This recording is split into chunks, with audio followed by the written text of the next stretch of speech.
All right. Good evening, ladies and gentlemen, and welcome back to another Streets of Rage 4 live stream with me, yours truly, Profar. Now, 2 days ago, right, last weekend, I had an amazing time at Indonesia Game Expo. For God's sake, I met Koshiro Yuzo in that event. That's probably one of the biggest achievements in terms of life, and also my, you can say, YouTube career, or my quote-unquote career as a gamer. Like, it felt like a full circle moment in life. I started my video game journey with the first Streets of Rage game, and I have the honor to finally meet Koshiro himself, the man who created my childhood, essentially, or the man who contributed a lot to me being a video game fan. Now, we're gonna have a chill night and play Streets of Rage 4, and I'm going to play as the best character. Y'all know who it is, right? It's in the title, Adam Hunter. So, you know what? Without further ado, let's get started.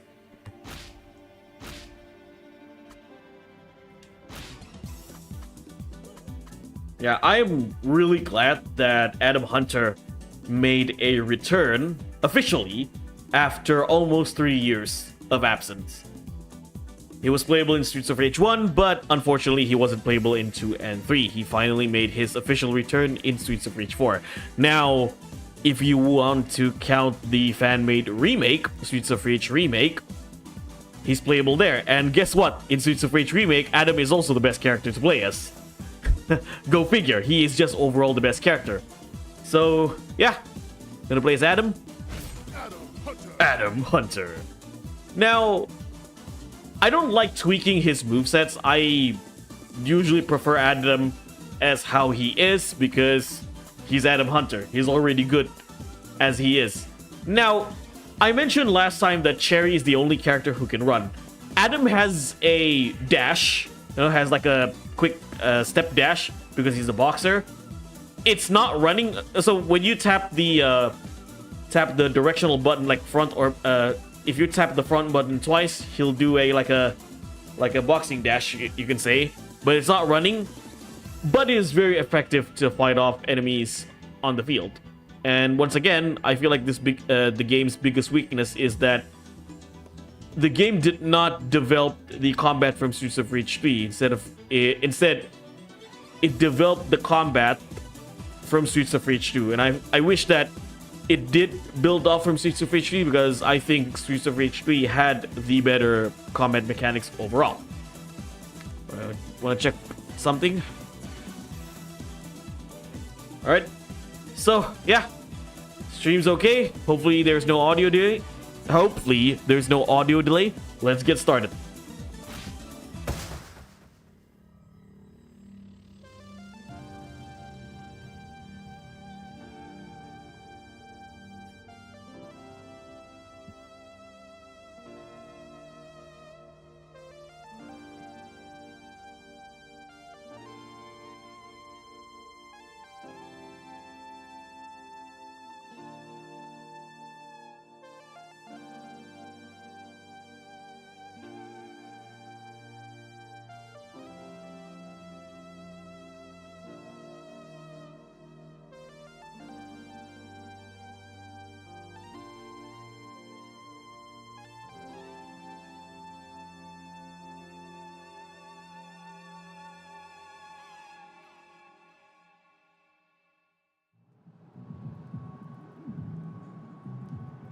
Like, trust me, Adam is the upper S tier character in this game.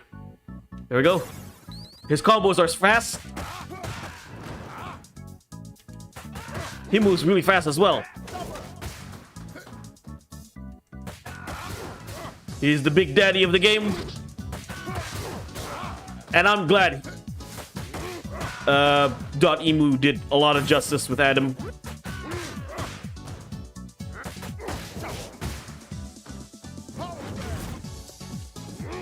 See? He can do the dash. I guess the Hunter family has a thing for running.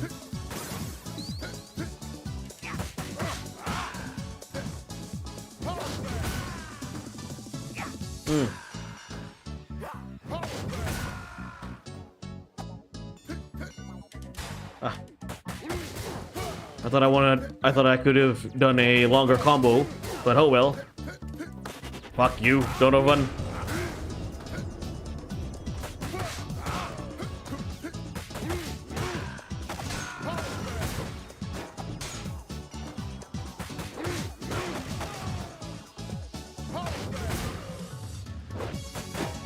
Hello. I'm not sure who the elderly mother with Koshiro at IGX, by the way, Ijal. Maybe it's his mother, Koshiro Tomo. Or maybe it's another relative, I'm not sure. It could be his mother. Also, welcome to the stream, Ijal.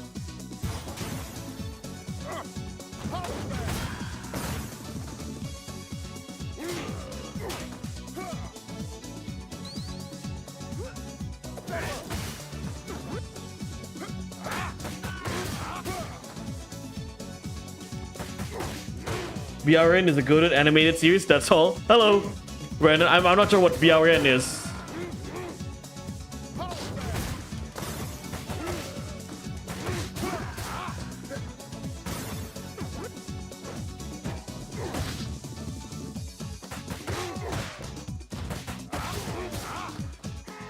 Let's go.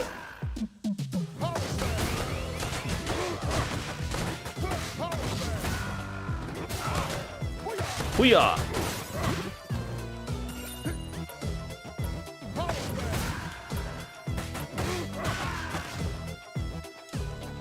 Oh, a Chinese cool animated series about bounty hunters? Nice. Let me focus here first, then we'll talk. I'm gonna fight Kobo Kaneru.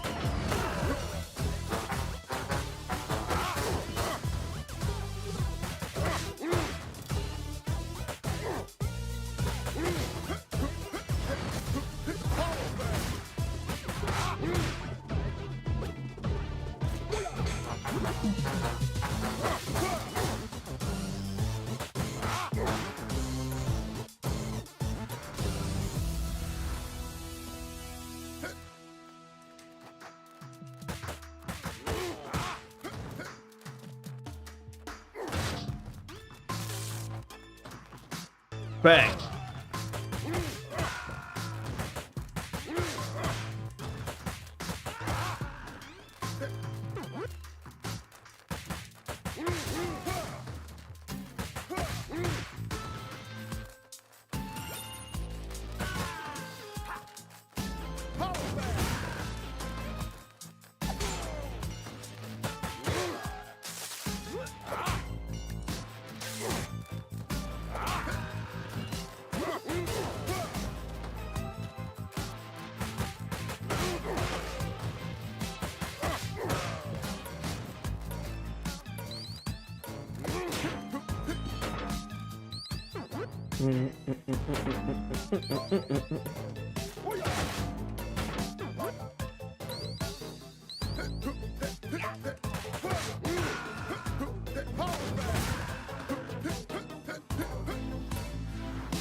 Strike.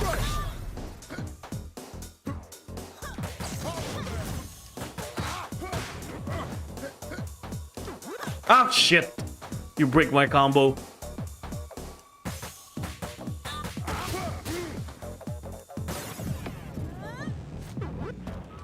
I wanna let her do the thing so I can chain up my combos again.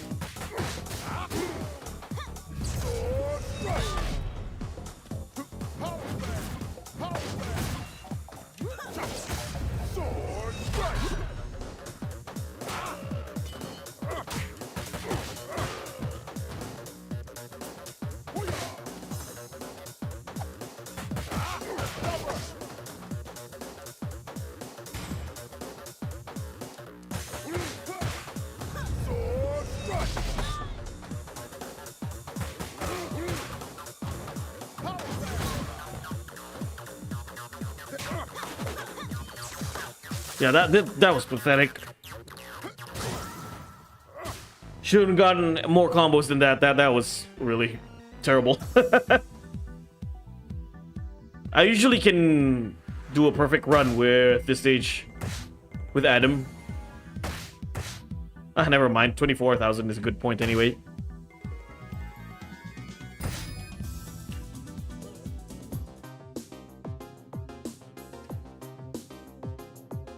Huh? Loading. A win's a win. Yeah. Hello, Del. No, I don't see any problem with the connection.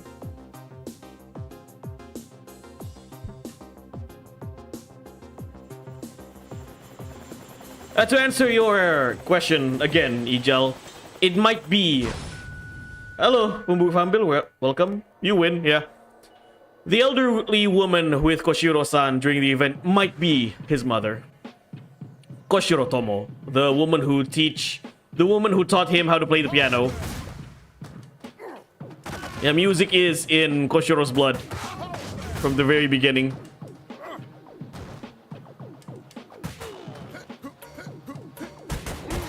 Yeah, now I'd win anyway.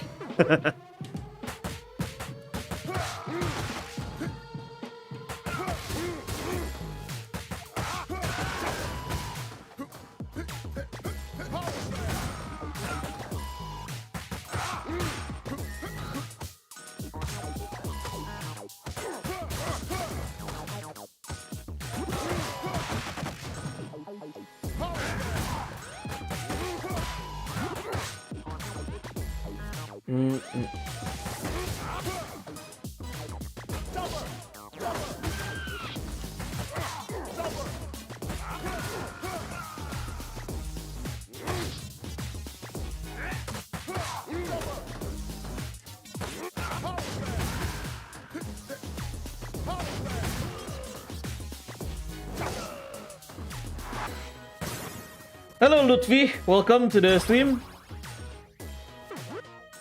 Recommended RTX 2070. I think my PC is strong enough. I have a AMD Radeon XT 6700. And not to mention, Dynasty Warriors Origins is not on my priority list of video games to get next year. Or if I want to get it, I'm not gonna get it day one. Na-join ka bang Faldi? Profar Faldi? Join? I don't... Oh, you mean I'm not joining his game? I don't play Mobile Legends. I don't like Mobile Legends. Not saying it's a bad game, it's just not my kind of game. I'm not big with MOBAs.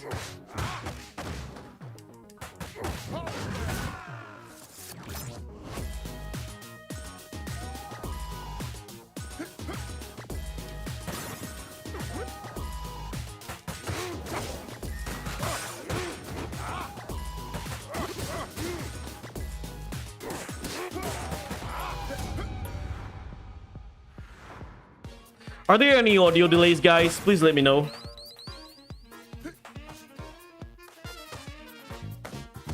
I specifically turned off Discord on my PC right now because it is causing me a lot of headache when it comes to streaming and other games.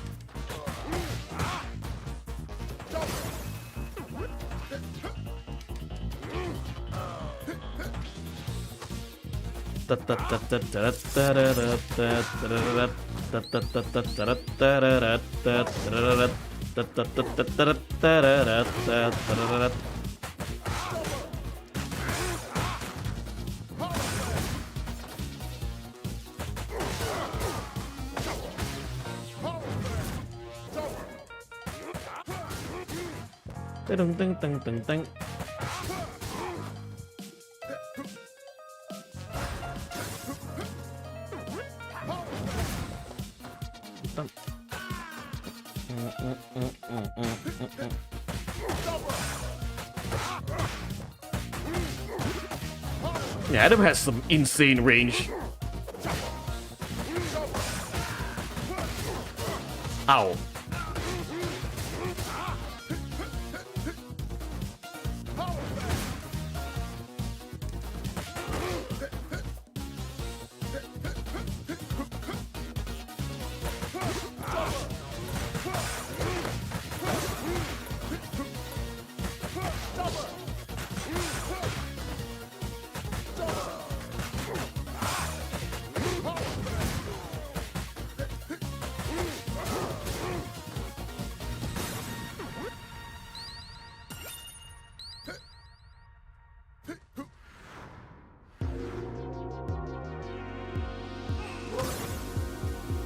Now let's dance.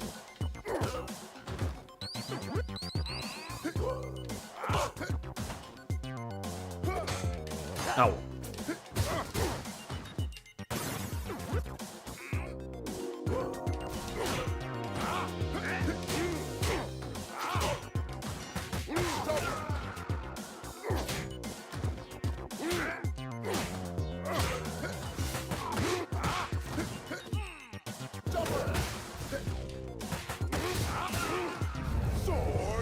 Sword strike.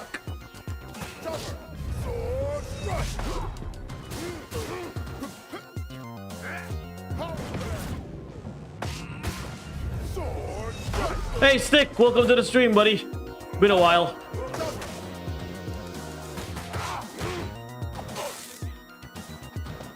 Adam's my favorite? Same. Hey, did you know I met Koshiro Yuzo, the composer for Streets of Rage, last weekend? The gaming event here. Come here. Hup, hup, hup. Yeah, my life as a video game fan has come full circle. I started playing video games with the first Streets of Rage game, and then 30 years later, I finally met the man behind Streets of Rage, Koshiro Yuzo. It was like a wonderful experience. I saw the photos, but not familiar with the faces. Yeah, go check Koshiro Yuzo, the guy who, the guy who made music for Streets of Rage. So yeah, it was a really amazing experience. So I got his signature. I got a photo of him. I also got a shout out. You know, I recorded a video of him, like me and him. You know, like him signing autographs for me. It was an amazing experience. So yeah, and the best thing, by the way, Streets of Rage 2 to me was the best in terms of music. Yeah, I agree. A little take here. I used to dislike Streets of Rage 3 music, but now I'm actually more more open with Streets of Rage 3 music. What I meant is that I used to think Streets of Rage 3 music was terrible, but then when I replay Bare Knuckle 3, the Japanese version, and understand the story of the game, or understand like the whole atmosphere of the game, it makes sense why the music was made to be that way in Streets of Rage 3. Streets of Rage 3 has like a more overall, it had a darker tone. It has a darker tone compared to the other games. I mean, the intro of that game is about a nuclear attack on a city, killing thousands of people. And the heroes must find Mr. X before he blew up another city. Like, it was changed in the American version because that topic was a little too dark for a Sega Genesis game. But yeah, with a story emphasis on like genocide, right? Mr. X committed genocide and they have to stop another genocide. It makes sense why why Koshiro made the music the way it is, to have that overall darker dystopian feel, right? So yeah, I've grown to accept Streets of Rage 3 music the way it is, though you will find a better you find a better arrangement in Streets of Rage remakes. I think Streets of Rage remake did an amazing justice with the music from Streets of Rage 3. It has that like house music dance tune, but also kept that darker dystopian vibe of Streets of Rage 3. So once again, I highly recommend people to play Streets of Rage remake version 5.2, the latest version. It's free to download. You can find it on some of my videos covering Streets of Rage remake. So going back to the topic, I met Koshiro Yuzo, and you know what's the biggest win other than taking a picture of him and having his autograph? Dude subscribed to my channel. I showed him, hey, I have a YouTube channel. He took a picture of the channel and then he subscribed. Yes, the legendary composer Koshiro Yuzo himself subscribed to this channel. If he subscribed to the channel, What are you waiting for, guys? If you haven't subscribed to the channel, what are you waiting for? Come on, subscribe to my channel for more interesting content. Anyway, back to the game.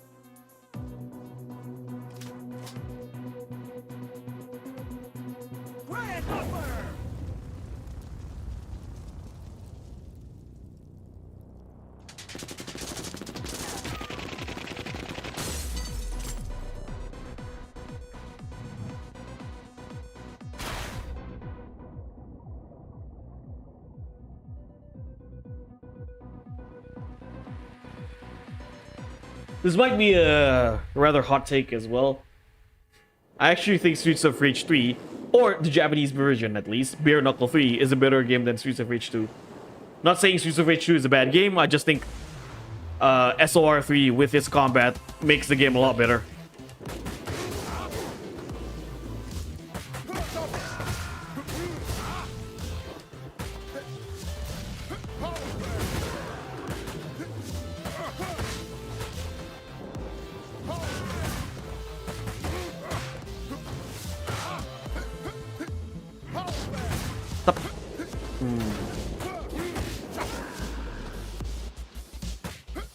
Boom.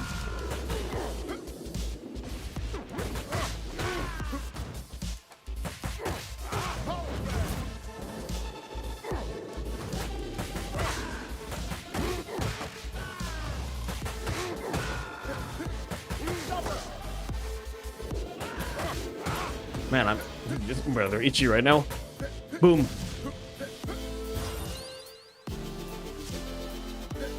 Get the umbrella.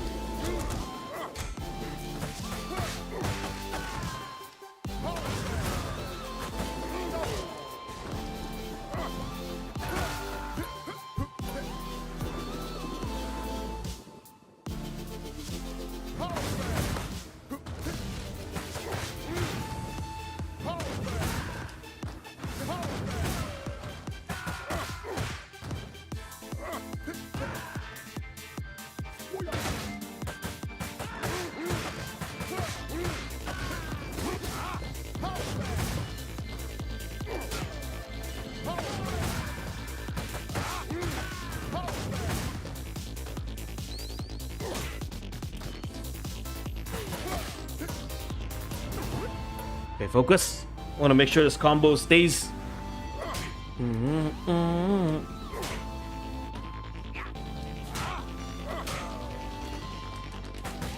Ah, fuck.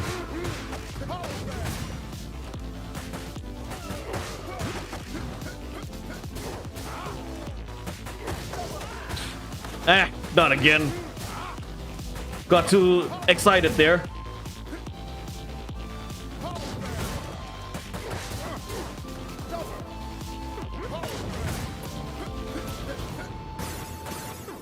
Yeah. You can get very careless with this game.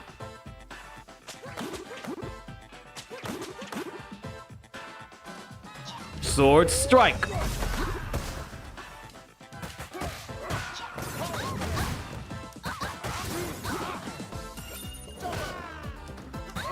No, you don't.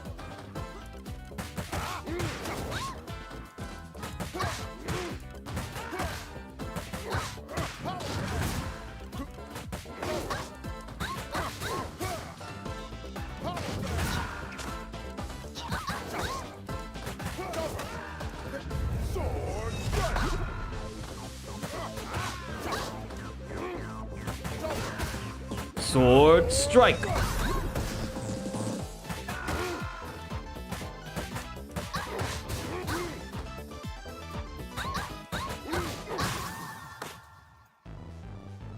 Hey, at least I got a red combo. So there's that.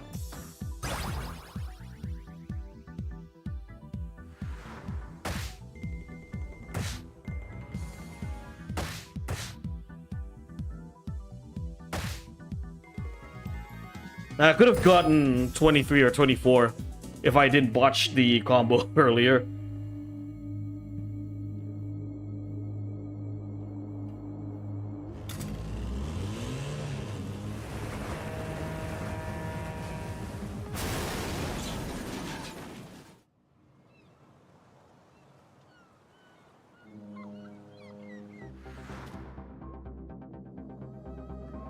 There we go.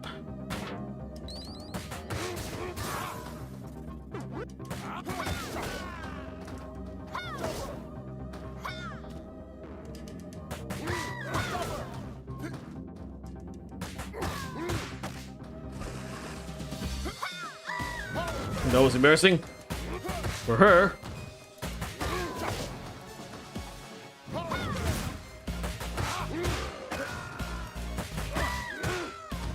Come here.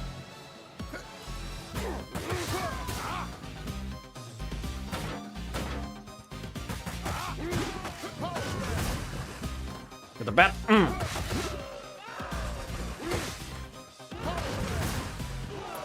Nice, nice, nice. Let's keep the same energy, guys. Come here.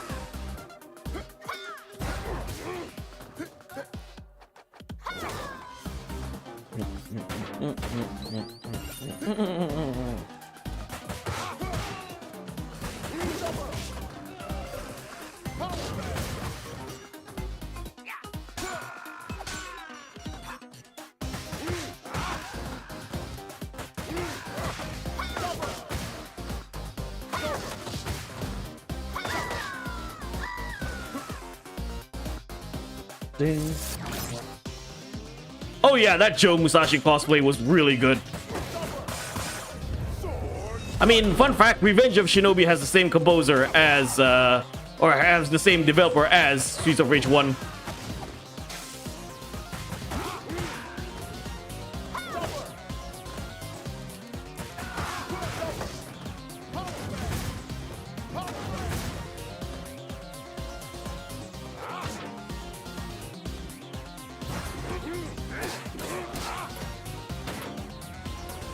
I'm surprised they're making a Shinobi movie. Really? I didn't know about that. I've heard news that someone is making a Streets of Rage movie. I don't know, and the writer of that movie is the John Wick writer. I don't know how far is the project has been going. Is it still going on or not? I'm not sure. Brian, hello. Welcome to the stream, buddy. I hate Zamza with a passion. Universal Studios? Interesting. I mean, considering Sonic was a huge hit, and I do believe the Sonic movies are good, I wish they could do justice with other Sega IPs.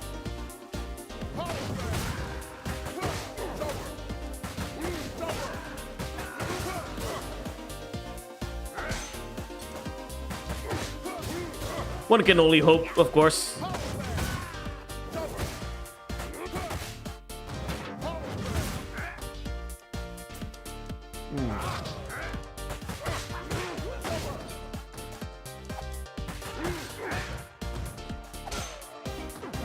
Hup ha! Sega needs money. I mean, it's not necessarily about Sega needs money for me. I just want a good video game adaptation. And I think it's about time video game needs to have a good movie adaptation. That's just me.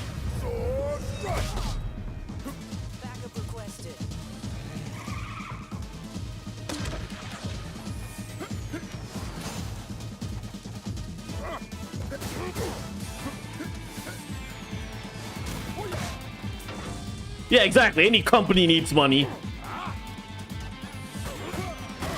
It's a business, not a charity.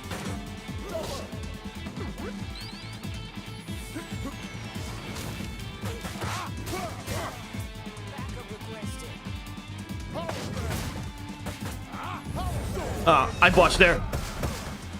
Oh. Another botch.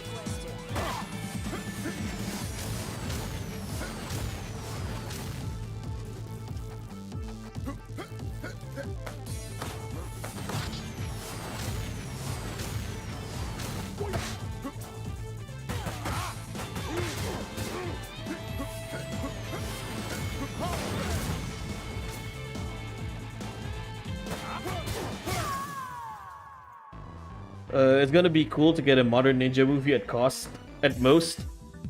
It's a matter of going about it the right way. Exactly. Like, I have a problem when I hear people saying, oh, I hate this company because they're all just about making money. I mean, it's a company, guys. Like, why do you, like, what is your goal when you create a company or make a business? Is it not to earn money? The same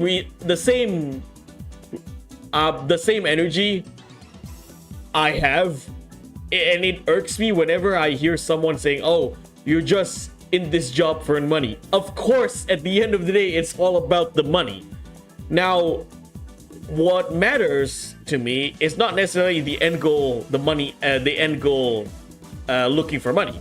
It's how they approach getting that money that matters.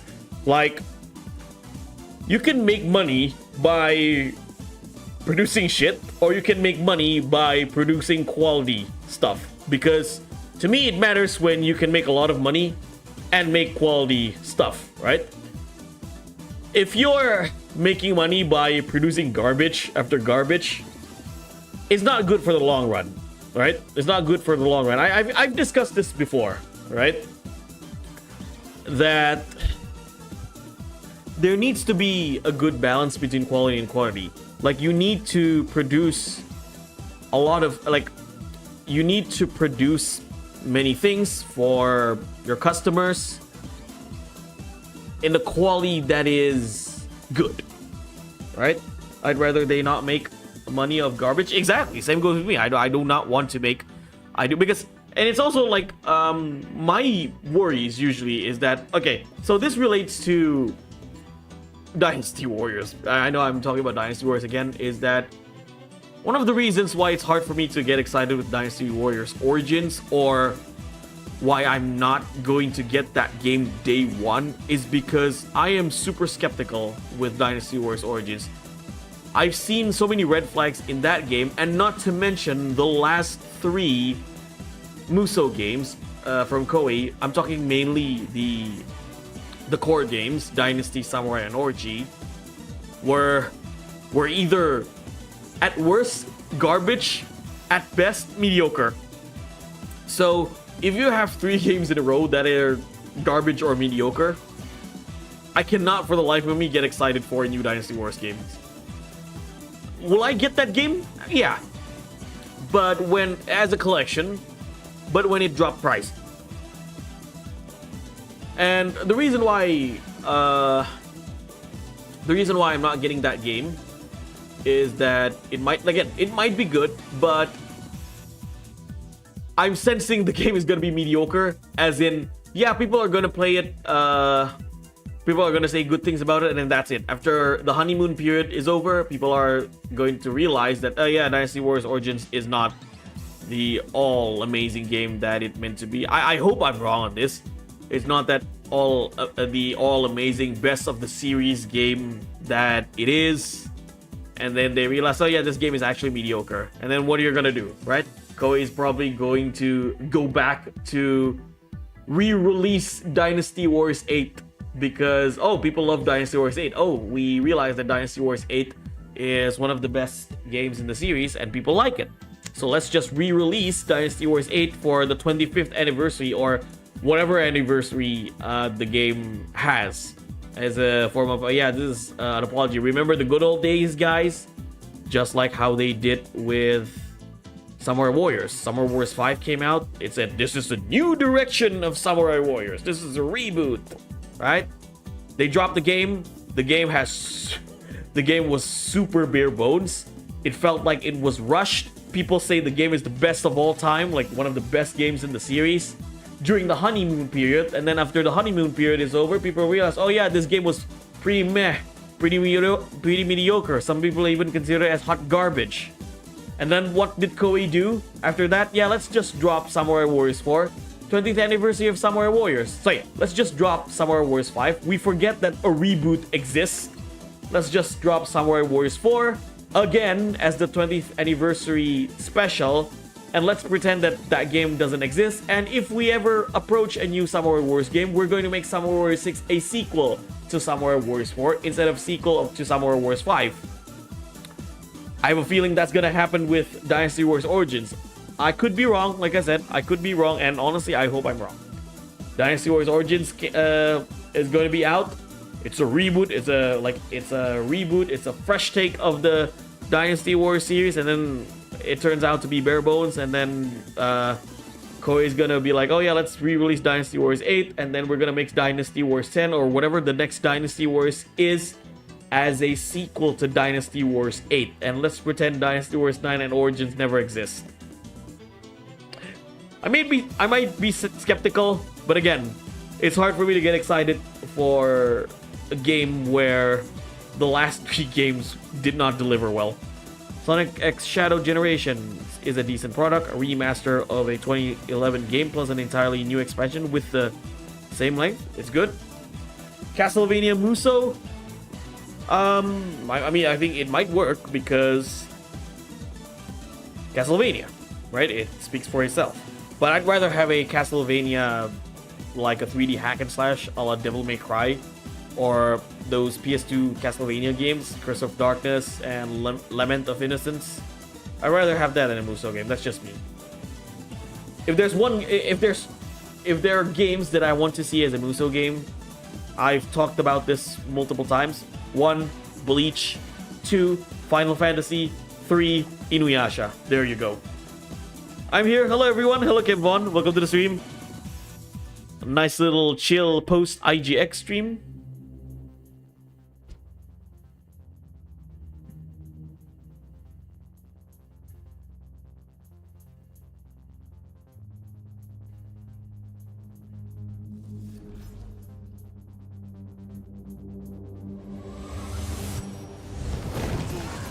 Big Daddy is here.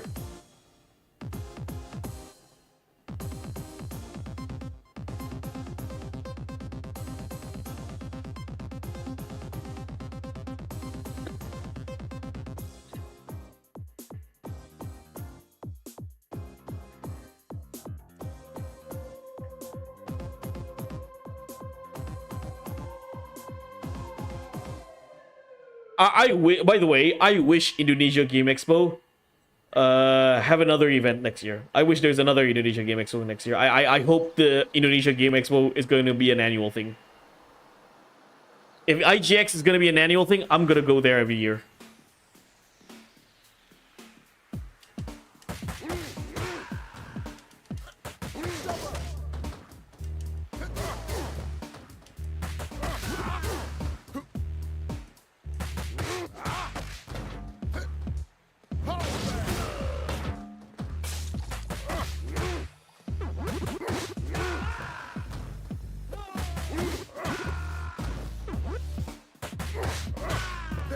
Gotta focus.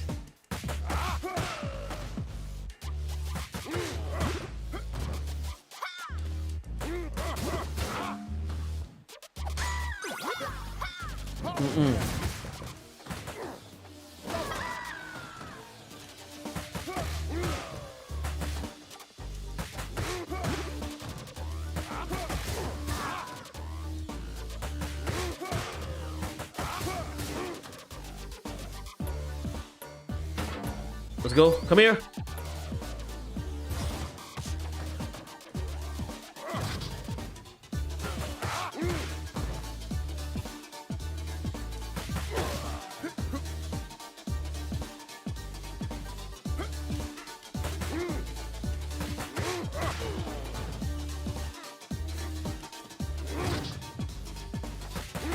Come here. Up.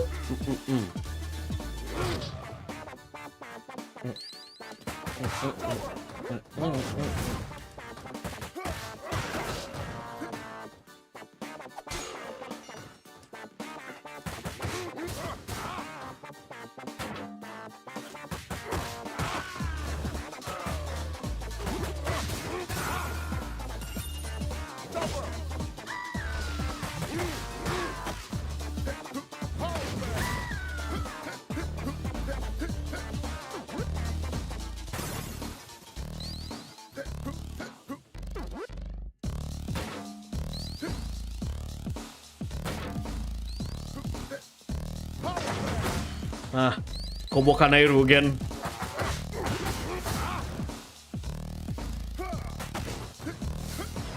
Yeah, this is Kobokanairu's true form, guys. A skeleton robot.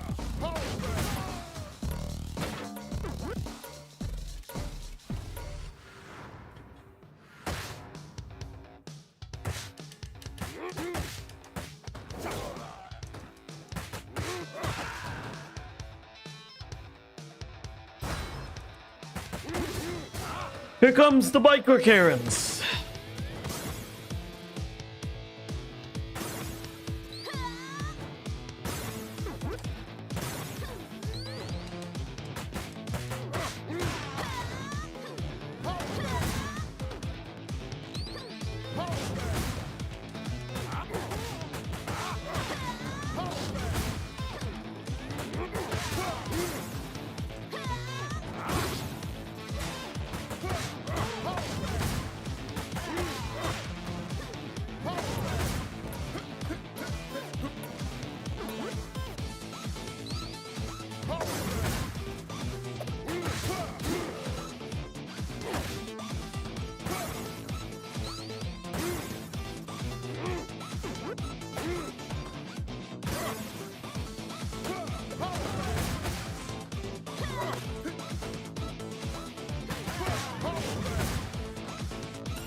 Alright, let's fight the ultimate warrior.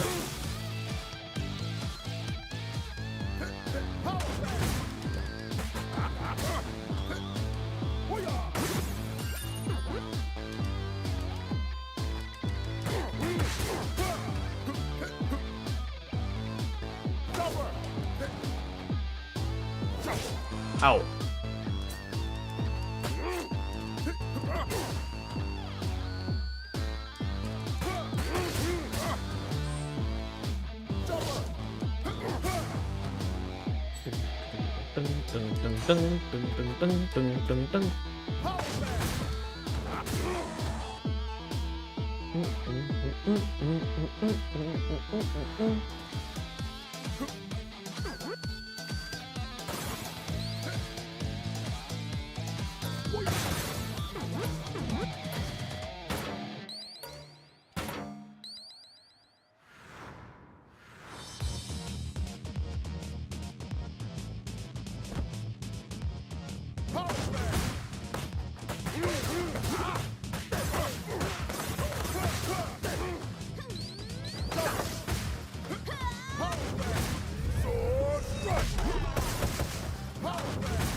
Ow! Damn it.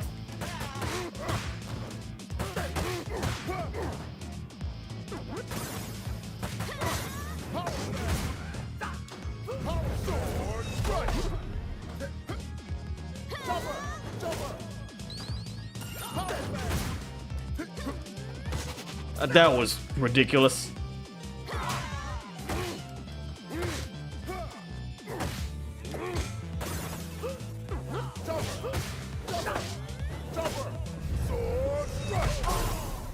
It's really Van Damme with a mustache. He looks more like Freddie Mercury if he ever learned karate.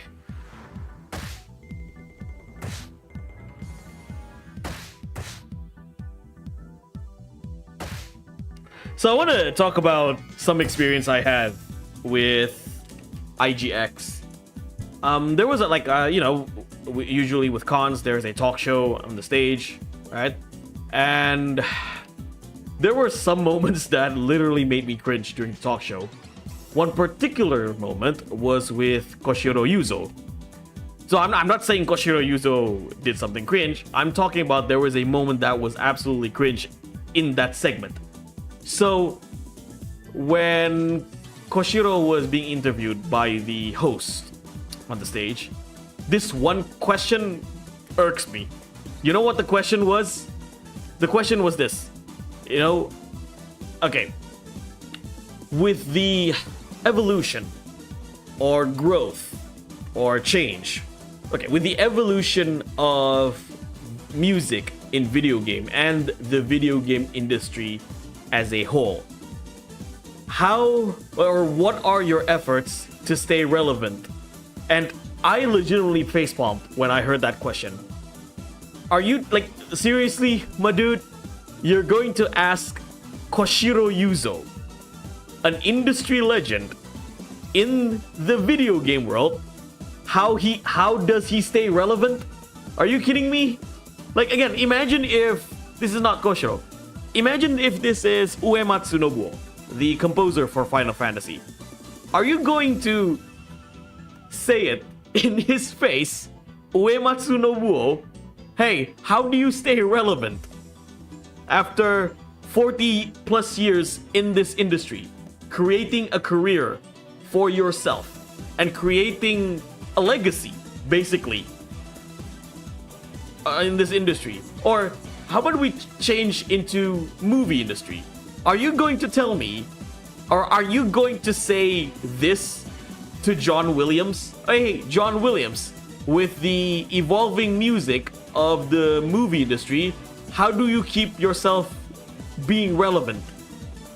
Dude, John Williams doesn't need to be relevant in music. He's the relevance, He is the top of music composer. He's the top of the pyramid when it comes to music composer in movies. The same can be said about Koshiro Yuzo.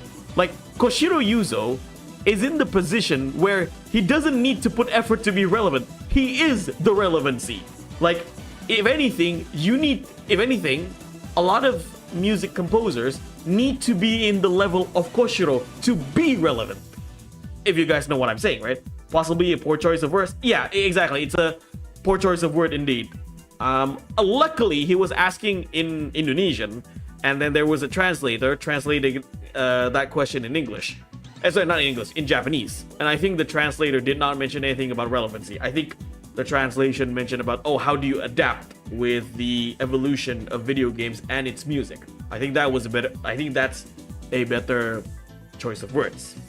Another moment that made me cringe, it was not with Koshiro, it was another interview. The host was asking Unreal Engine 5, what platform is that? And I legitimately facepalmed. Yeah, Unreal Engine 5. What platform? Gee, every platform that exists today, or every new gen console and a new PC have Unreal Engine 5. Yeah, Unreal Engine 5, what platform is that? Come on, man. Alright, let's continue.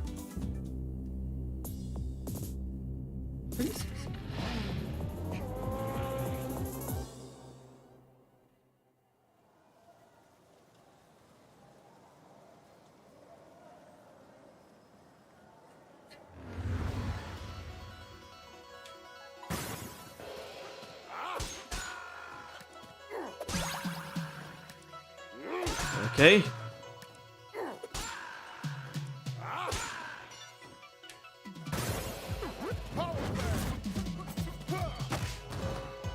Come here.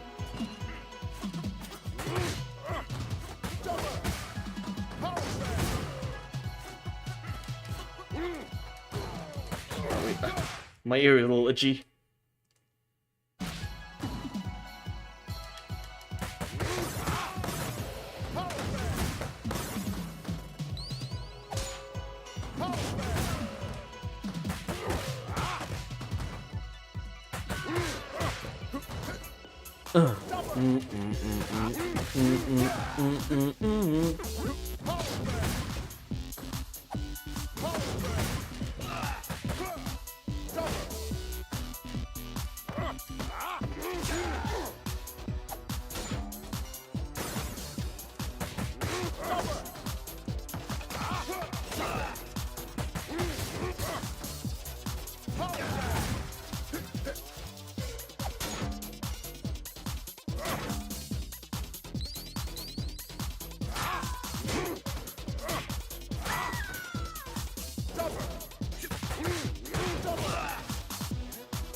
Nice there. Ow.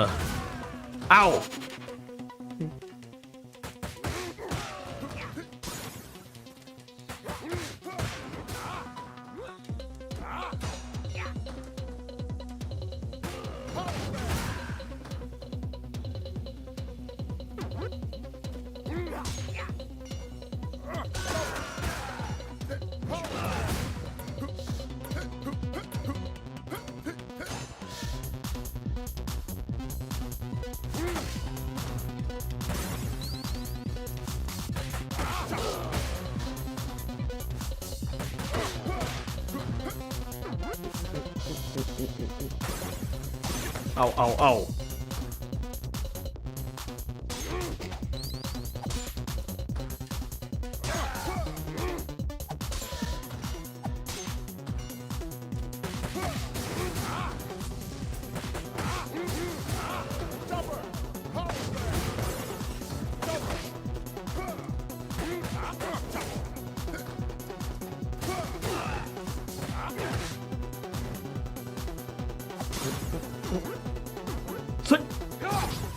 Dun, da, da, da.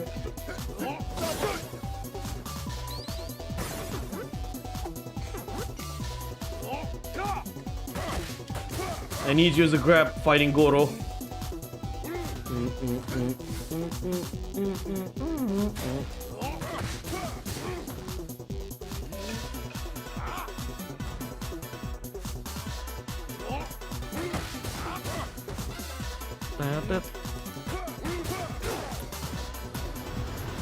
All right, here comes the pain.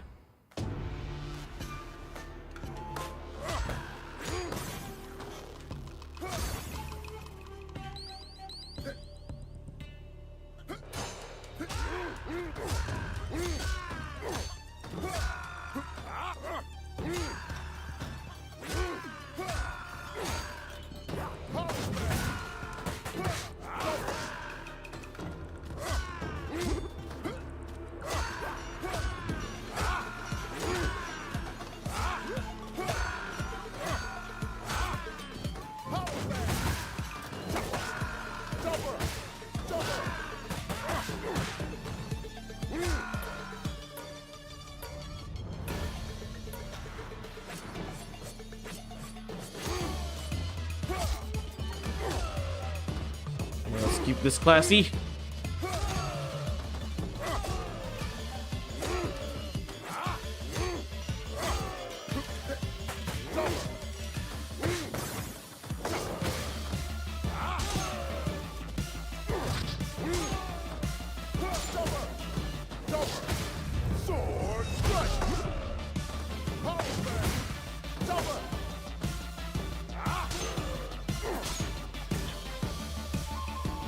All right.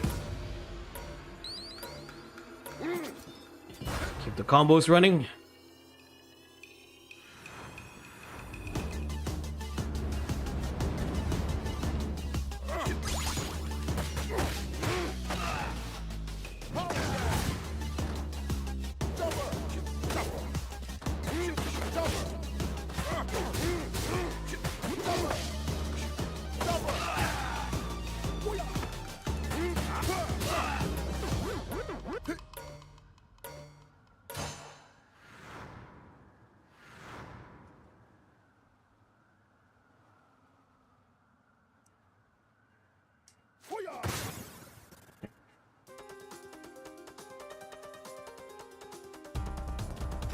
Ding, ding, ding. Ah. Shiva. Another S tier character, by the way. As expected, it's Shiva.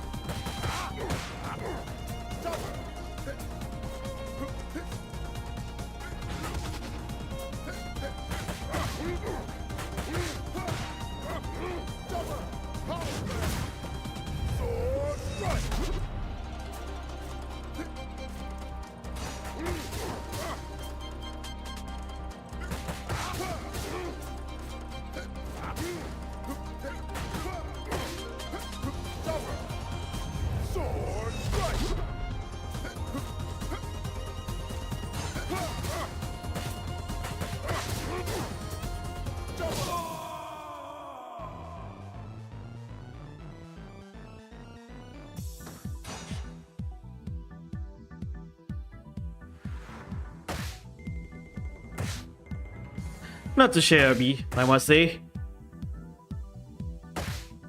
Outer World Gaming, hello, how's it going? I'm doing great. Welcome to the stream, by the way.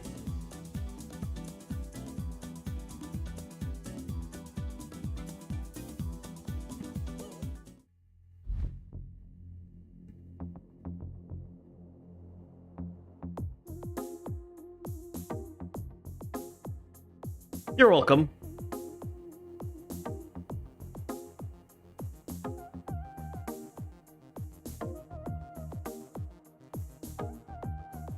Hello, live is underway. Yeah, we're halfway through the gameplay. I do want to share some more. I miss Sengoku Basara. Don't worry, we are going to cover Sengoku Basara 3 next year. I think I've done enough Sengoku Basara content for an entire year.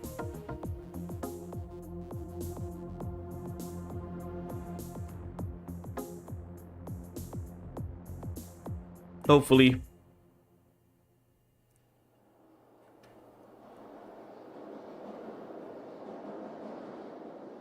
Don't burn yourself, yeah.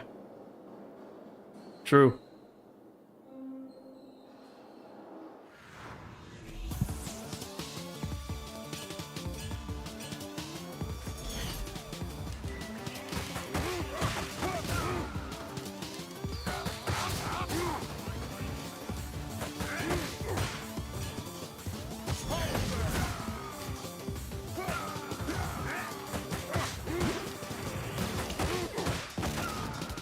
Alright, I'll read the chat later.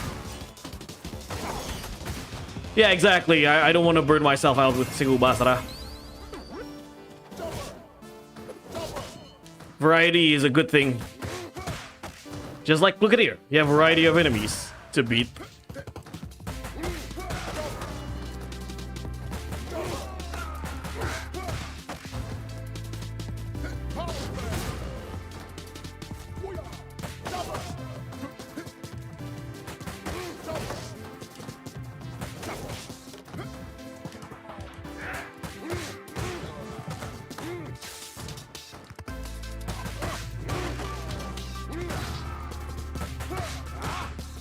You don't wait, focus first. Yeah, I'll read the chat a little later. Need to focus on this stage to get the best combos. As I said multiple times, it's not a beat 'em up game without a train stage.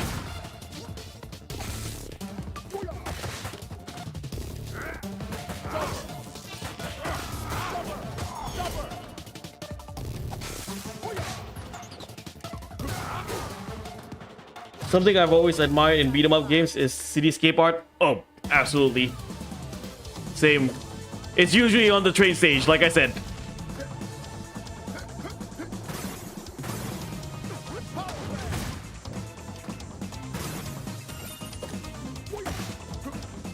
A train stage, a bus stage, or a boat stage.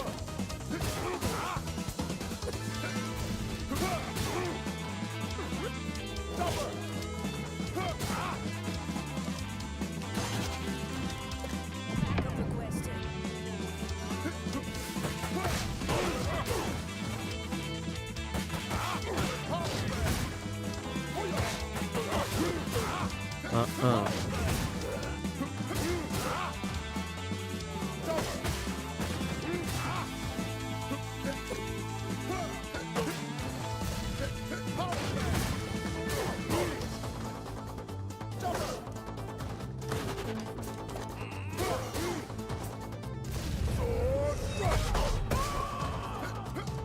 Ow.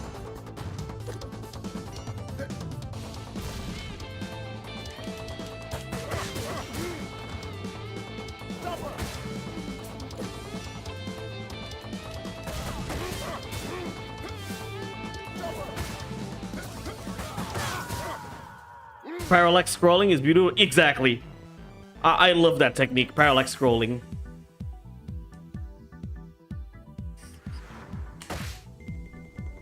Ah, you know your techniques, Buru Vampir. Not surprising considering you are a photographer. So, speaking of photography, I'm glad that I was able to take a picture with both Koshiro and Iwanaga Tetsuya. For those of you who don't know who Iwanaga is the he's the actor for Dan Kuroto in Kamen Rider X8. Arguably the best thing about Kamen Rider X8. Now, X8 is not necessarily my favorite series in the Kamen Rider franchise, but three things I love about Kamen Rider X8. One, Kuroto Dan, of course. Two, one, Dan Kuroto. Two, Dan Masamune. And three, Kujo Kiriya, aka Kamen Rider Laser. Right? I don't like the designs that much in Kamen Rider X8. I feel like they're too cheesy for my liking. I get Kamen Rider is a cheesy show regardless, but sometimes I like it better when it's a lot simpler. It's just too much, how do I say, too much fluff and too much accessories in Kamen Rider X8. I like it. I like the good balance between simplicity and, you know, accessories, you can say. Gim Zombie is way too badass for me. Gim Zombie is good, and I do like Kamen Rider Cronus design. X8's base design is okay, and his Mighty Brothers Double X is good, but the rest, nah. Especially like that big bulky design for X8, and also his Hyper Muteki final form. Yeah, I'm not a big fan of that. The battleship design as well for Kamen Rider, what's the Snipe? Yeah, the battleship design for Kamen Rider Snipe, I don't really like that. Laser Turbo, I do like Laser Turbo. So yeah, Dan Kuroto, Dan Masamune, and Kujo Kiriya were the three best things about Kamen Rider X8, in my opinion. So I also like I also joined this mini tournament in IGX, a mini Tekken 7 tournament, and not just Tekken 7, by the way. It's version 1 PS4 Tekken 7 tournament. And I actually won second place. I'm a Lee player, as you know. Stick, you're a Lee player as well, right? Hooray to all the Lee players. Yeah, I played Lee in the Tekken 7 tournament, and I got to the finals. Unfortunately, I lost at the finals. Now, do you know what character that beat me in the finals, or who was the winner of that tournament? The guy who won the tournament was a Shaheen main. So he mained Shaheen in Tekken 7 and Tekken 8. You know, the Saudi Arabian guy. We all joke about Shaheen, you know, oh, nobody made Shaheen, right? Nobody made Shaheen. Oh, Shaheen mains is non-existent. Like, what does your Tekken main say about you? If you're a Shaheen main, you don't exist. Right? But he told me he mained Shaheen because of the simple reason that nobody else would pick this character. So you know what? How about I play Shaheen? And he's really good at it. And when I lost at the finals, he told me this: your biggest mistake in the final is playing Lee. You shouldn't have picked Lee. You should have picked another character other than Lee. and I told him, yeah, I think I don't know to play any character other than Lee. I'm just I played Lee a lot. Like I spend 50 hours plus, probably even 100 with Lee in Tekken 8, and I'm still not a master at Lee, by the way. He told me, the moment you pick Lee, yeah, I know every Lee trick in the book, so it's easy to beat you. Well, to be fair, it's not easy to beat me in the tournament because I actually got one victory over him. I got one round win over him. But yeah, that's what he told me.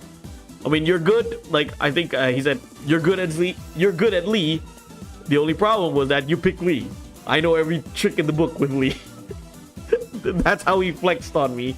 So we have multiple. So the 4 winners, as in like from first place to 4th place, all get a prize, right? As you can see in my community post.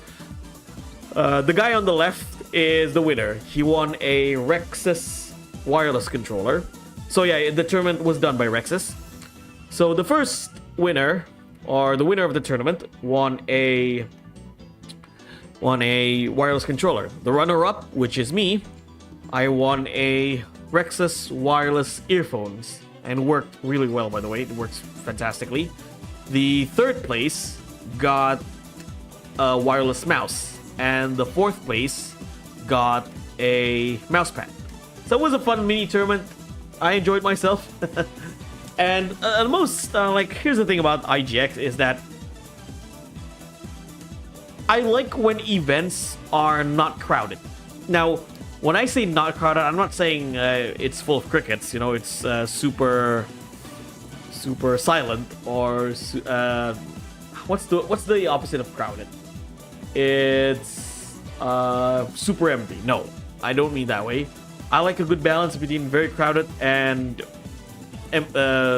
silence.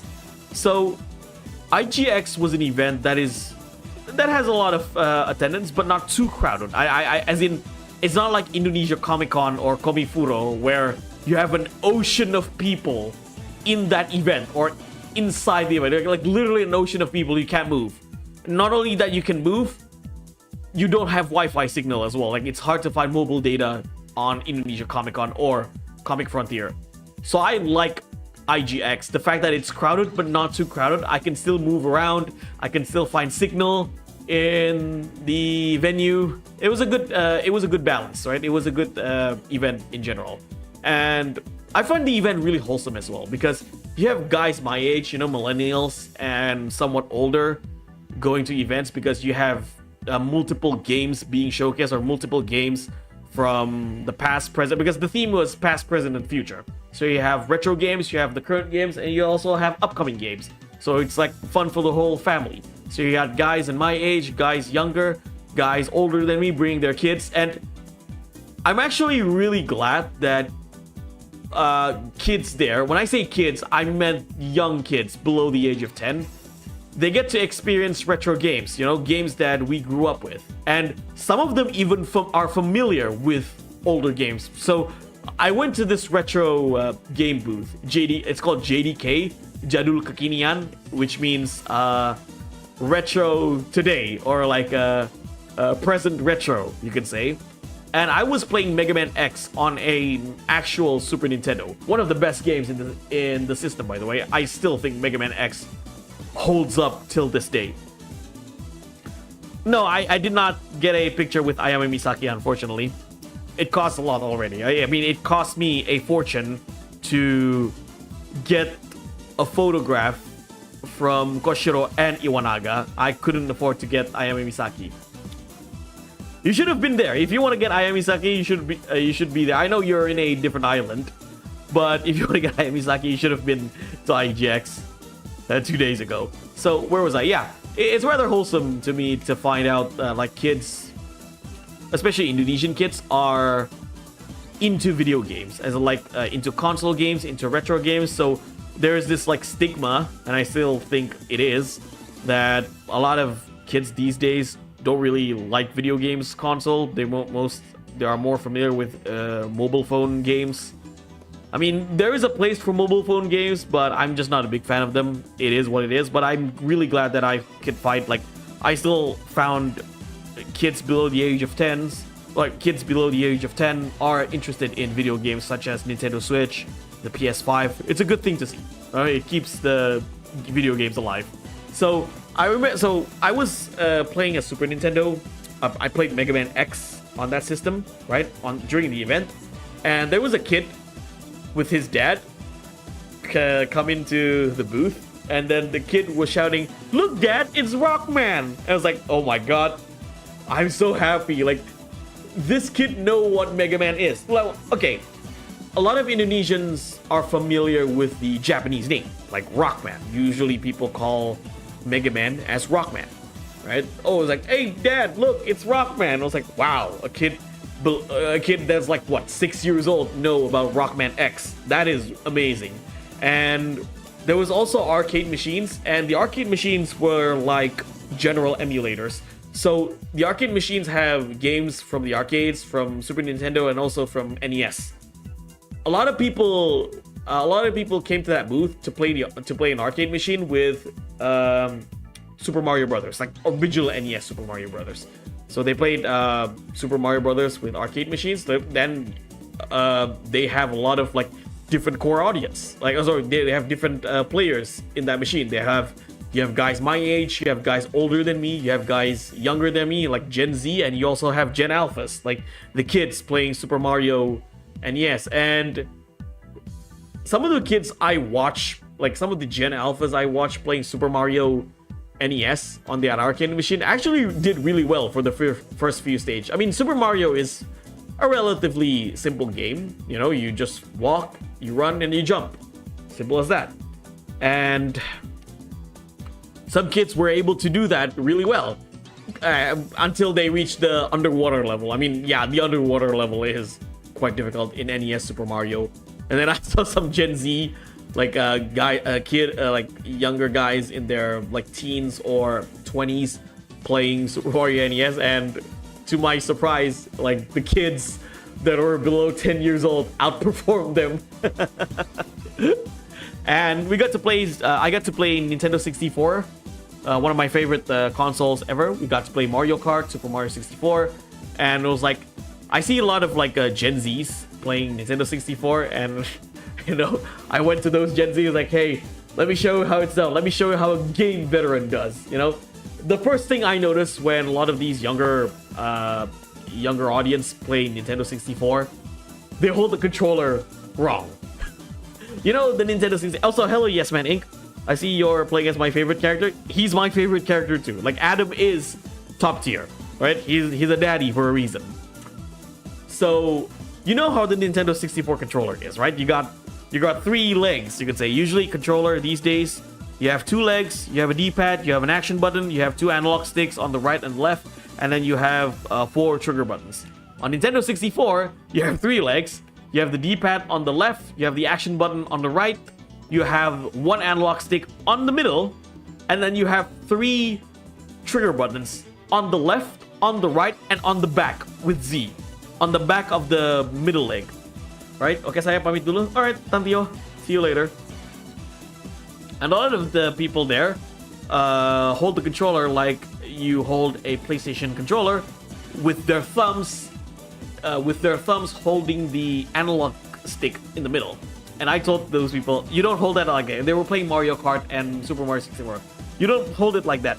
You use your left hand to hold the middle, like to hold the middle foot, and then you left the D-pad alone. Why? Because there is a third trigger in the back with Z. So that's how you hold the N64 controller. I don't blame them. The N64 controller is a bit weird, right? But granted, it was the first of its kind. It was, I do believe, the first, or one of the first mainstream controllers with an analog stick. That was before PlayStation had an analog stick, right? Around 1999 or 2000. Yeah, it was unique. Now controllers are standards, right? You have 2 legs, you have the D-pad on the left, you have the action button on the right, you have 4 action buttons, you have select start or a touchpad, you have 2 analog sticks on the left and the right, and then you have 4 trigger buttons. So there's that. And I was talking to the stand owner or the booth owner I was like, oh yeah, I love Nintendo 64. Super Mario Kart. Oh, so not Super Mario Kart. Mario Kart 64 was the first Nintendo 64 game that I owned. I played a lot of Mario Kart 64 and Mario Party with my parents, family, and friends. And did you know what was the first? How did the booth owner, or how did the guy on the booth reacted to when I say, oh, I play Mario Kart and Mario Party with family and friends, especially with family? He asked me, are they still your family, or are your families okay with you? Because you know how it goes, right? Mario Party is the game that ruined families and friendship. Thanks a lot. Alright, back to focus. Also, speaking of Streets of Rage, guys, I'm working on a Streets of Rage retrospective. I'm trying to get that video out either tomorrow or the day after. It's almost ready.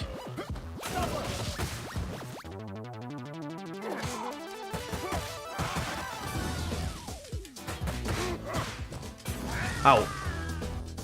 Speaking of favorite character, yes man, this is my favorite stage in the entire game. Or, this is my favorite stage music. Yep, the infamous tripod controller. I don't blame people to not know how to hold a Nintendo 6 controller.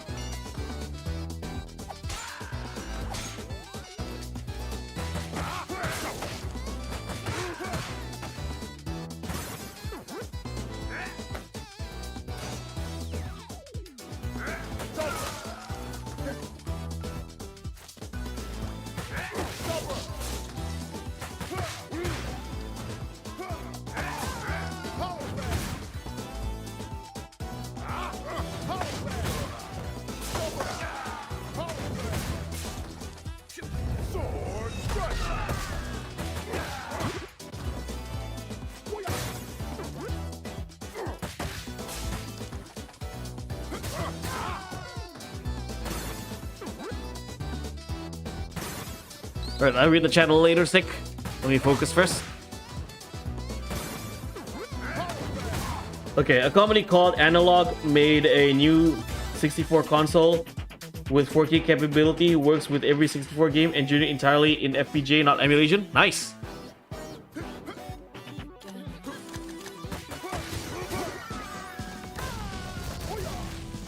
I've seen someone made a portable N64. I don't know what company it is or what party it is, but I've seen a couple of years ago someone made a portable Nintendo 64, which is amazing, by the way.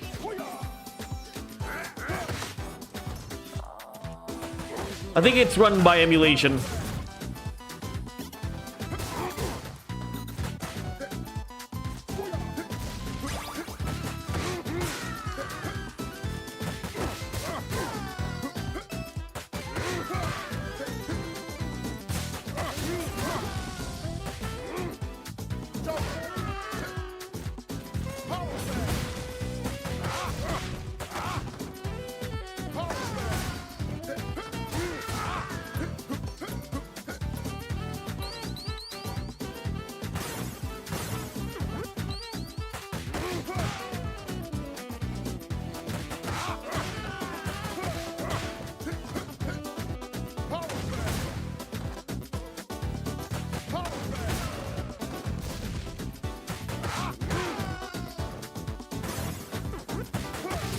I remember the first time I held one in my hands, and for whatever reason, I felt more natural and comfortable in my hands than the Sega NES and SNES controller.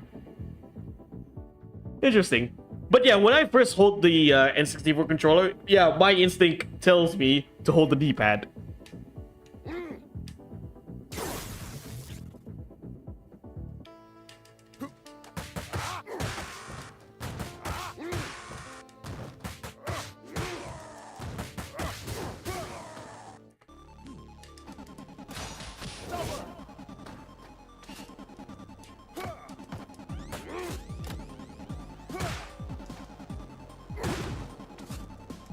Ow.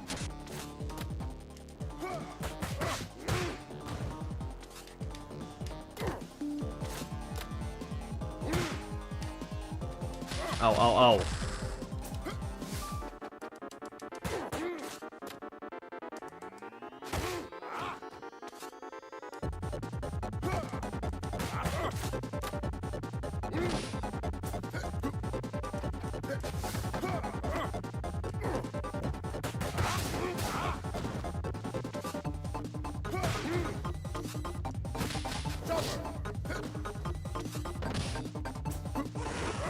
Yeah, Shiva can be really annoying.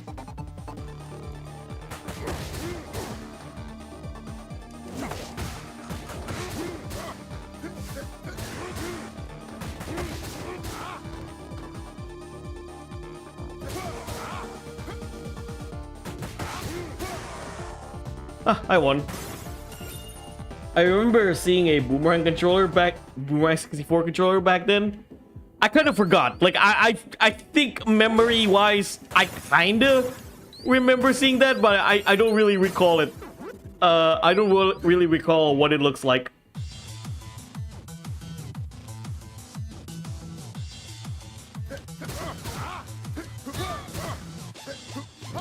No, you don't. They're Rihanna and Beyonce.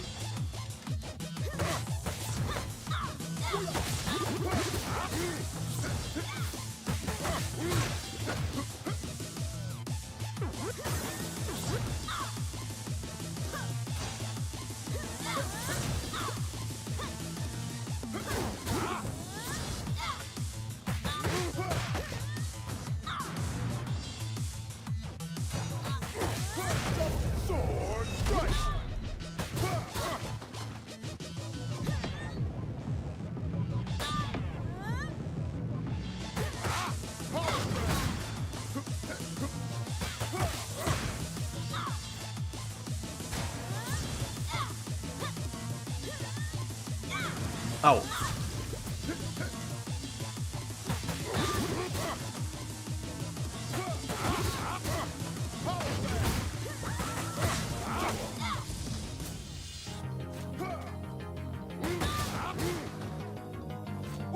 It's the butt hook. No, no, no, no, no.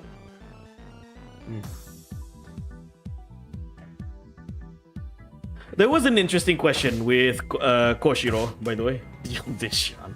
There was an interesting question asked to Koshiro during the event. So Koshiro was asked during the talk show at IGX, if there's one game you would love to compose the music, what game is it?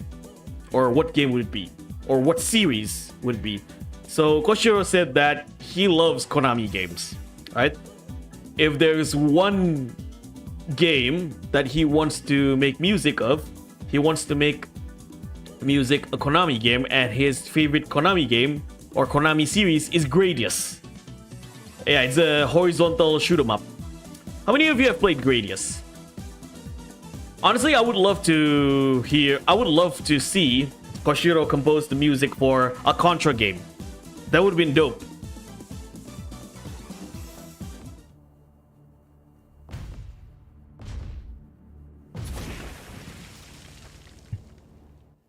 Gradius is a classic, no doubt. Yeah, Koshiro said that some of his favorite games are shoot 'em ups. Gradius is his favorite series.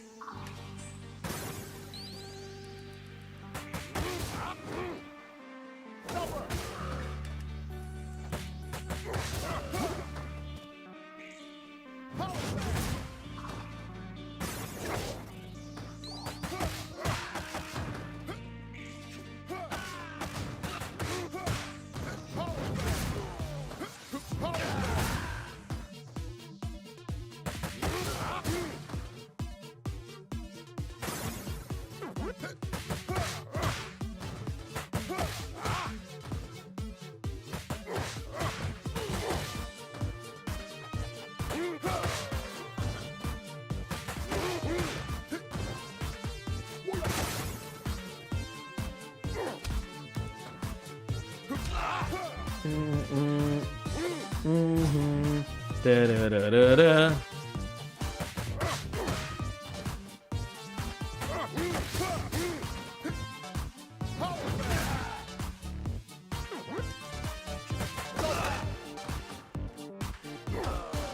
Oh, shit.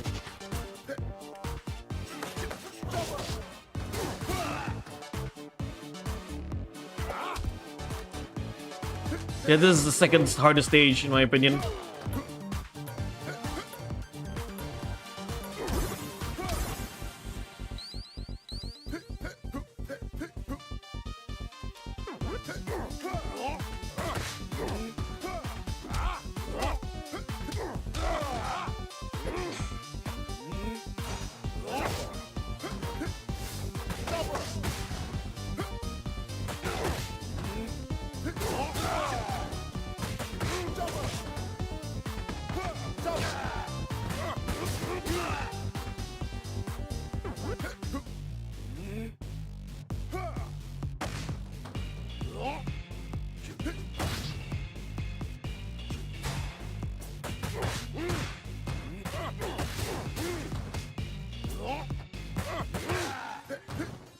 Let me finish. If I had tech skills, I would make a fan game of Devil May Cry with jazz soundtracks. That sounds really cool. A hack and slash with jazz. Oh, speaking of hack and slash music, yes, man. Have you ever played Hi-Fi Rush?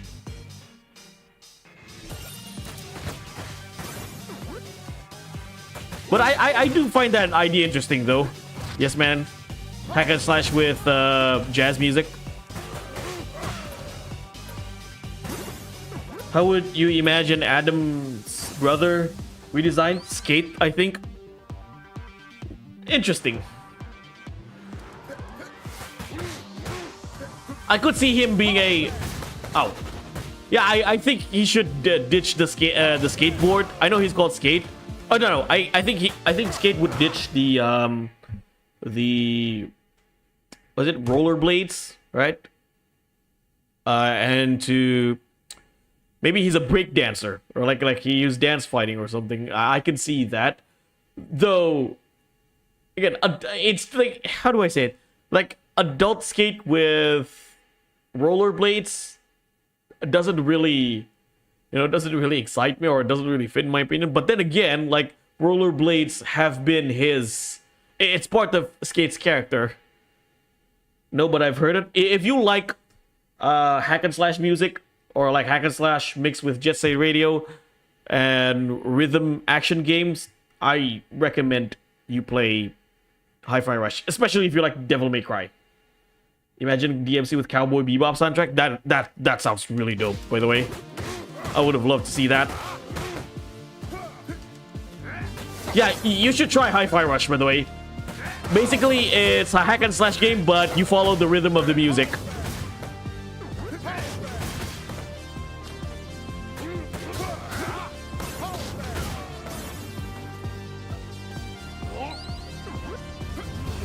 Oh.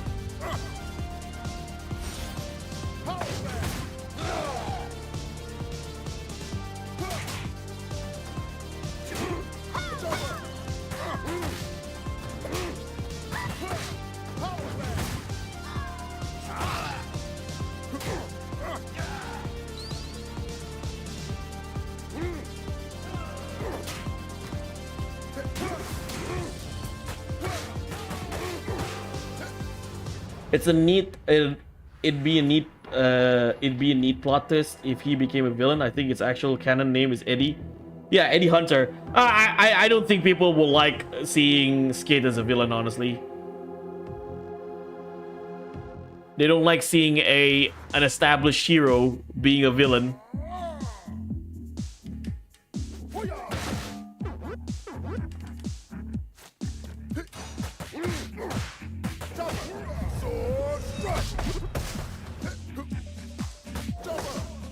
And I wouldn't want to see Skate as a villain, honestly.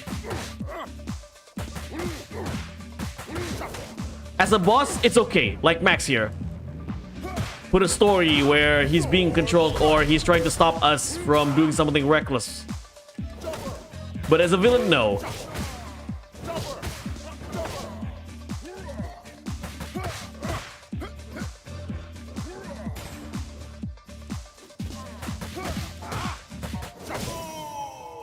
Oh, I have an FPS like that called BPM, bullets per minute.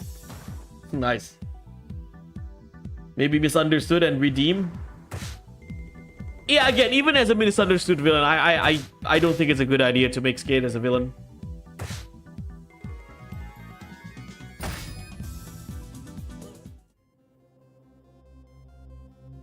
But I don't know, considering Sega announced a new Streets of Rage game last year with their Sega collection, you know, that 3D Streets of Rage game, we might see Skate back, because if you saw in that trailer, Axel is using his Streets of Rage 4 outfit. That means it's going to be somewhat of a sequel or in the same timeline as Streets of Rage 4.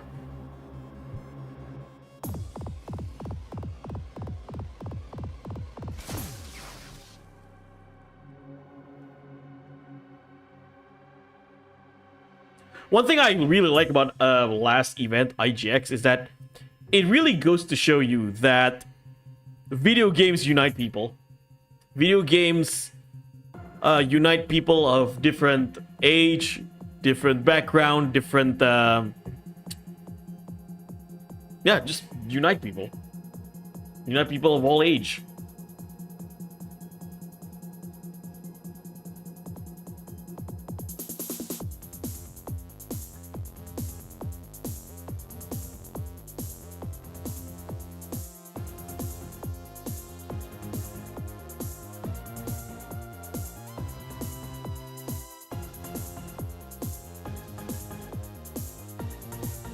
Yeah. I am aware of that as well, Stick. Fighting Force was meant to be Streets of Rage 4. I don't mind Streets of Rage going 3D as long as it's done right. I understand some people's concern with transitioning Streets of Rage from 2D to 3D. And they have all the rights to be concerned.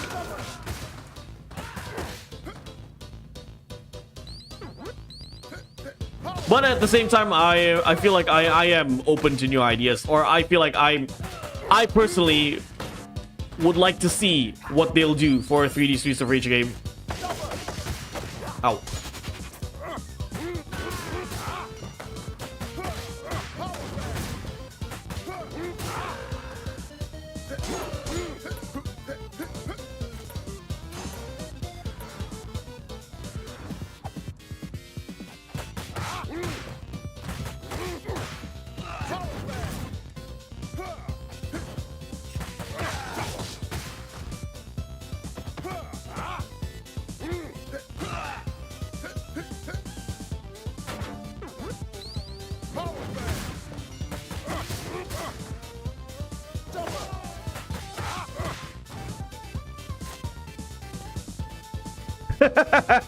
Same. I absolutely agree on that.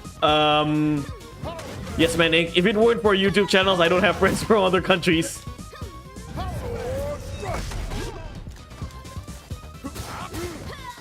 And not just any YouTube channels, gaming channels.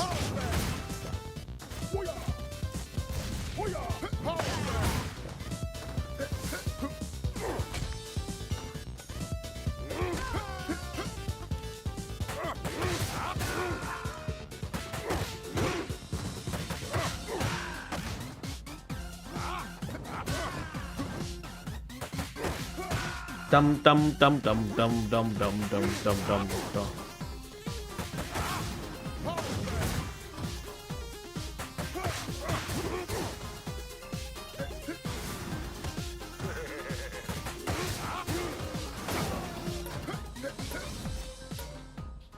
Let's focus.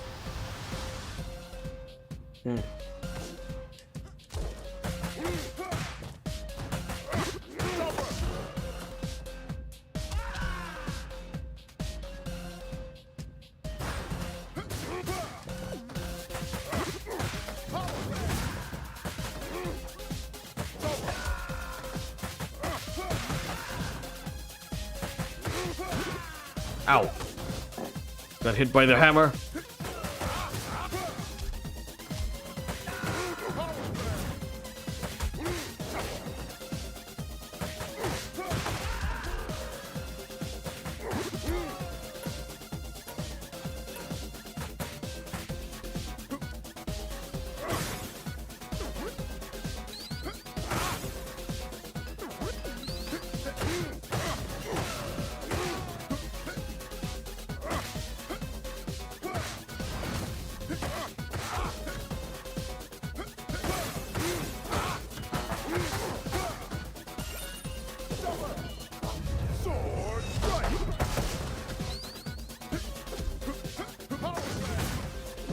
Ow.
Hey, Master Go, not sleep? No.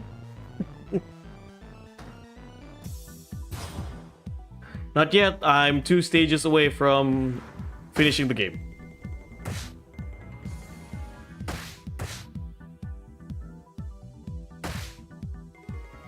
If you could be the head developer for any game franchise, which one would it be? Sengoku Basara or Dynasty Warriors?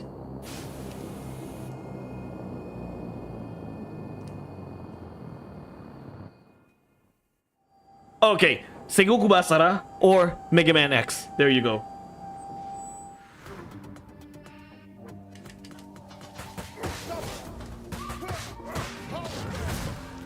But yeah, okay. 3 options: Sengoku Basara, Dynasty Warriors, and Mega Man X.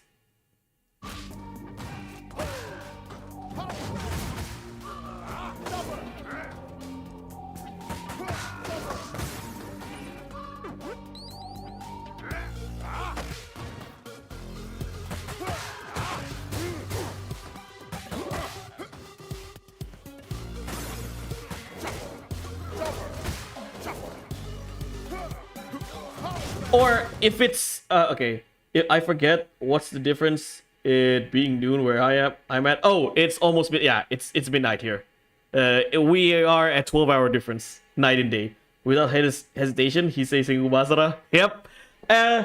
If you're not okay, it's not really a gaming series, yes, man. But if there's one game I would love to create, if I have the ability, is I would love to create an Inuyasha fighting game. For me, it would be either Ninja Gaiden, Darksiders, or DMC. Nice.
Ow.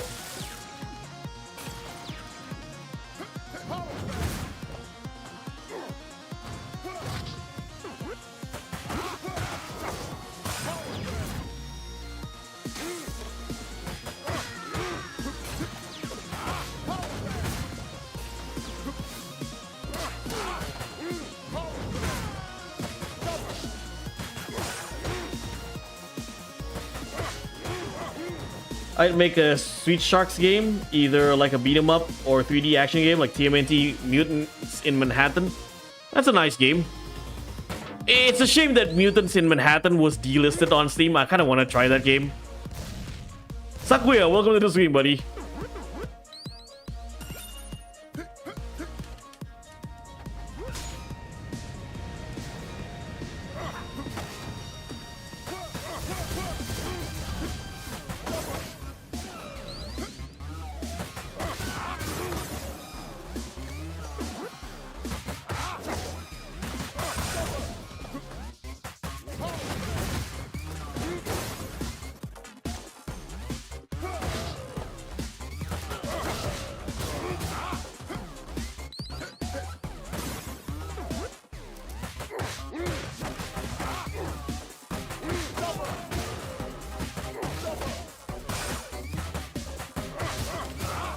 Sounds awesome. Nah.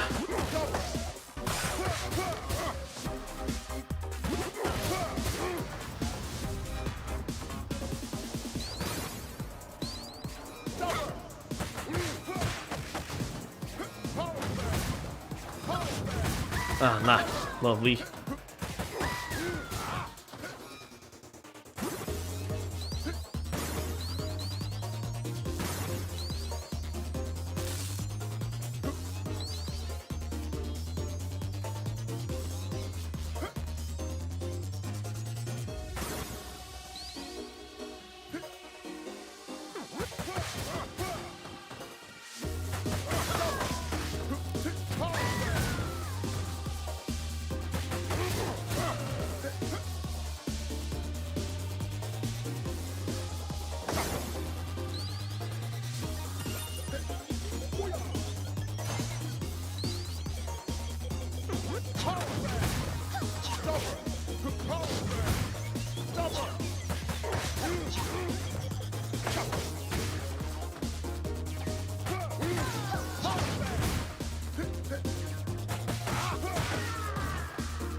Alright, Soma Cruz, let's go.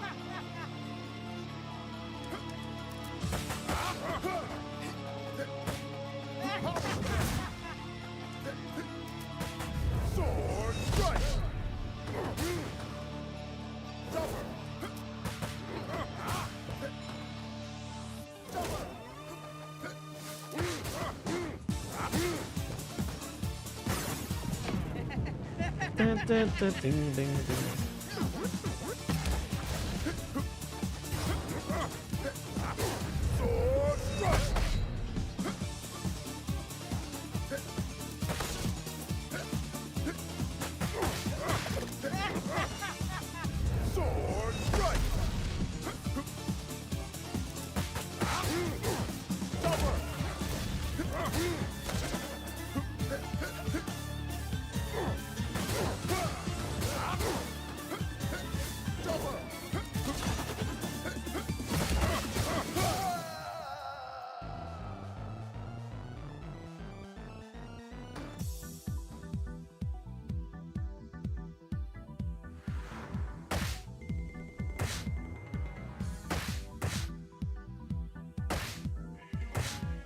All right, one more stage.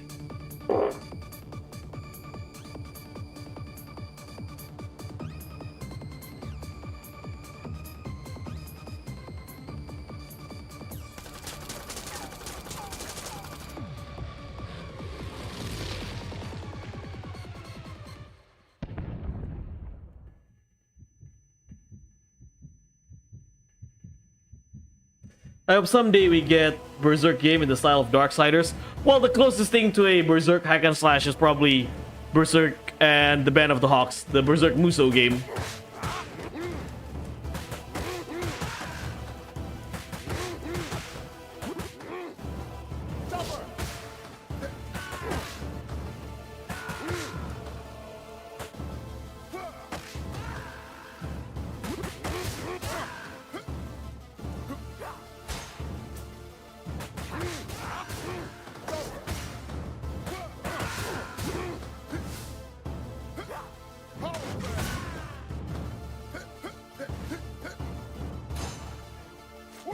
Gotta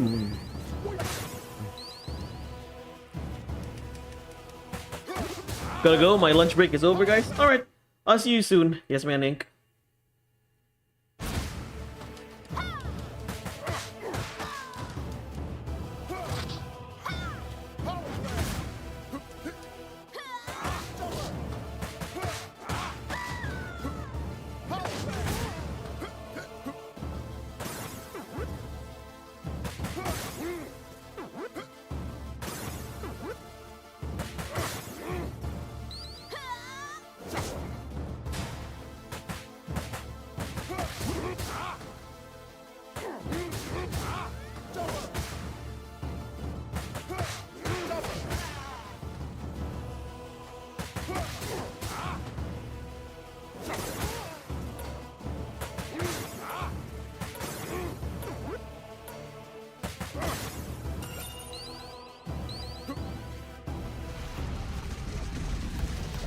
All right, here we go.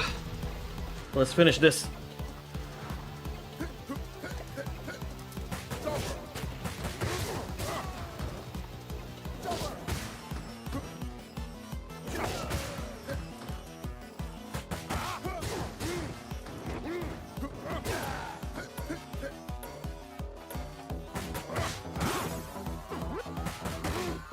I'm here.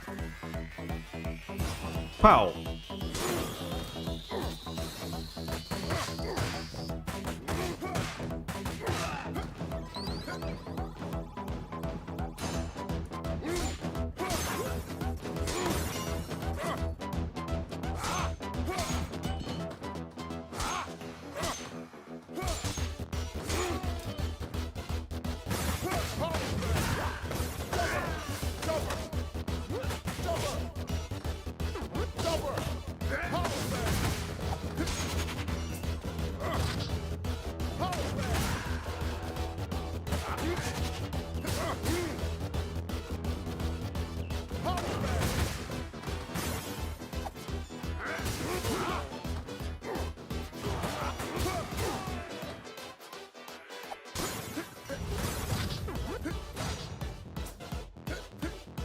Ah, damn it.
Oh.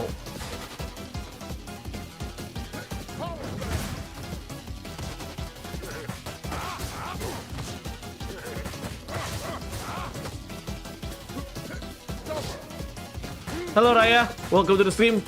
I'm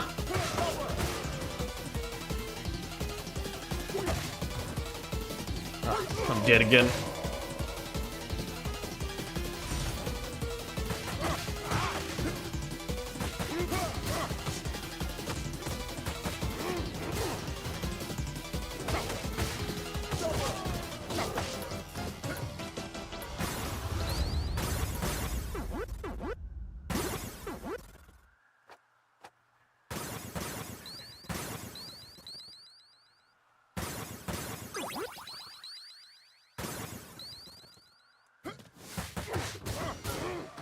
Okay, let's fight Miss Y and finish this.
I thought of making a video about why in JRPG games we always fight God, but when I made that video script, it was about 1 hour long. I was worried that no one would watch it. I mean, go for it. I mean, I've made videos long. I've made long videos in the past. Like my top 20 beat 'em up game was almost an hour long.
Oh, lovely.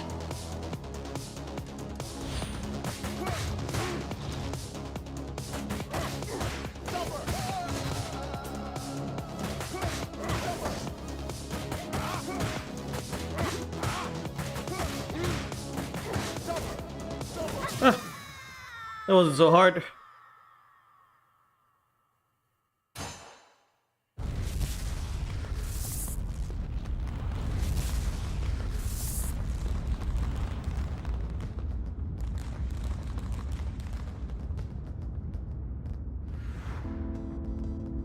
Let's see how we do. Yeah, juga sih, okay. I tried to make it. Maybe give English subtitles if I have time that attracts attention from viewers outside Indonesia. Nice. My issue with long videos is not necessarily the... it's not necessarily that people would not watch it because it's too long. It's an editing nightmare for me if I make videos more than 1 hour. It's just too much time to make because when it comes to videos lately, I'm in the mentality of how can I balance between quality and quantity. I don't want to make it too long because my usual videos that are like 30 minutes take like either twice, like the fastest I can go is twice a week, right? If I make and sometimes once a month, if I make a 1 hour video, it would take like 2 months a video. So that's why I don't really want to make too long of videos. Like the last video that has almost an hour of duration, that took like around 2 or 3 months to be released. That's my reason why I rarely make long videos or longer than 30 or 40 minutes. So yeah, I think that's enough for tonight, ladies and gentlemen, and I'm actually kind of tired right now. So yeah, look forward to Streets of Rage video because I'm editing that video. I'm trying to get that video either tomorrow or the day after. Look forward to that. Until then, if you haven't subscribed to the channel, subscribe to the channel. If you haven't subscribed to my second channel, subscribe to my second channel, Profar Playthroughs. Follow me on Instagram. I now have an official Instagram account, ladies and gentlemen. I decided to make an Instagram account because I missed so many cool events because I didn't have an Instagram. I can join so many cool communities from Instagram. So yeah, I made an Instagram account. Go follow my Instagram account. If you want to hang out with me and the boys on Discord server is open. Link to that Discord server is in the description below. Until then, I'll see you guys next time. See ya.